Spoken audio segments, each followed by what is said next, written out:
I'm Jake Bruton, and today I want to talk about what I'm calling the 3 C's of project management. What it takes to be a good project manager. What are the 3 simple things that you can do, or maybe not simple. What are the 3 first things that you should focus on as a project manager? How to execute those things, and how that is going to make you a whole picture project manager. Let's do it now. So this has been an in-house conversation that we've been having for a while. I have a project manager that's been with me for a while, and we constantly talk about how to be better, how to do better, how to make a better positive impact on the company.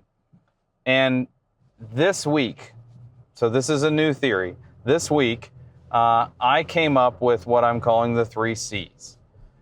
Those 3 C's, I'm going to go through in order of importance, and then we can recap why they work.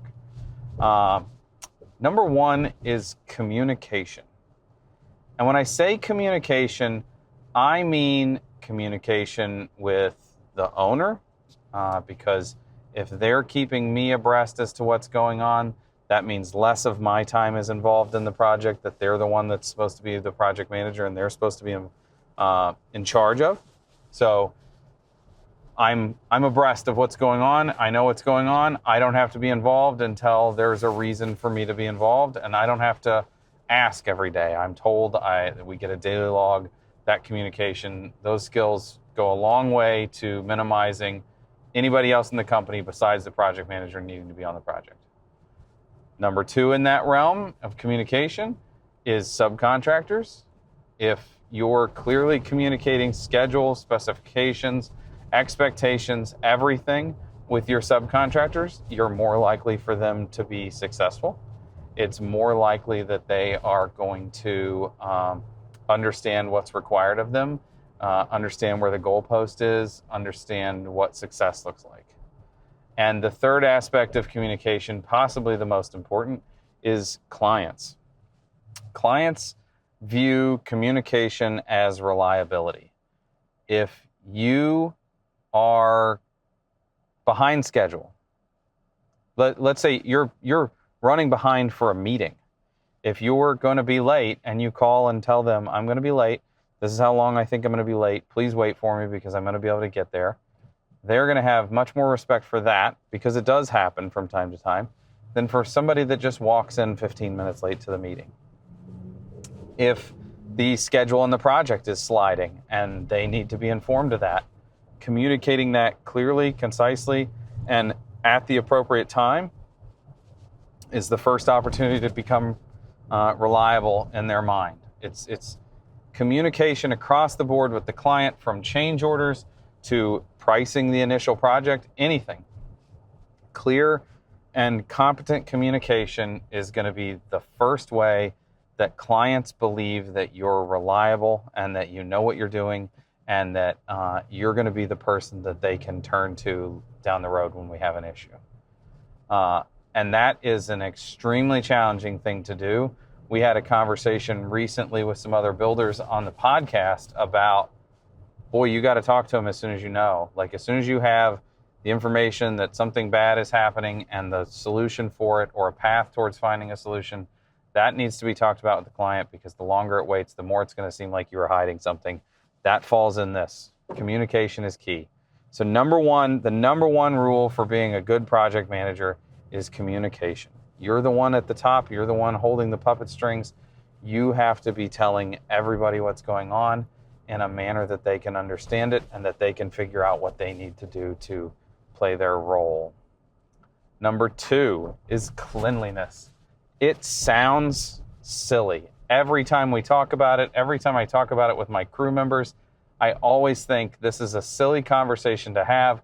Who would not clean up after themselves at the end of the day? Say we're renovating, they're going to have their kitchen back for the evening. Why would I need to talk to you about cleaning up? The reason why I need to talk to you and make sure that you're going to clean up is the one time you don't clean up. As a project manager, let's say it's a reno, let's say they want their kitchen back for the evening. That time that you don't clean up is the time that they were foolish enough to have people over for dinner while their kitchen was being renovated, or that the nanny was going to be there and taking care of the kids that evening, and she was the one that had to spend an hour cleaning just so that she could make mac and cheese for the kids while mom and dad went to a movie.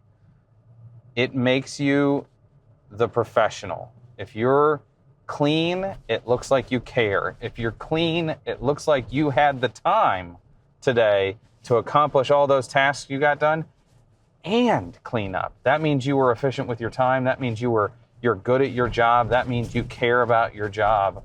You have to clean as often as the job allows. I know that, like, I'd like to say every day, but sometimes on a framing project, they might not pick up at the end of the day. Nobody's going to be there but them, and they didn't make a big enough mess to matter or to affect their productivity the next day. But as the project manager goes, I very rarely am on a job site without picking up a piece of trash. That cleanliness is important to me. It's important to show our clients that we care and that we're motivated to be on their project. A dirty job site looks like you don't care. Communication, cleanliness. Last, we're kind of saying competency. I want a project manager that is competent in the building trades kind of across the board. And if they're not, they're competent in research and they're competent in understanding what they need to be telling people and where to find that information. It's not always, do you know where to find the answer? Do you have the code book? Can you figure it out? Can you call the manufacturer and describe what's going on and sort this out? I guess that comes back to communication too, which was not what I was planning to say there. But that competency in just is less important than communication and cleanliness.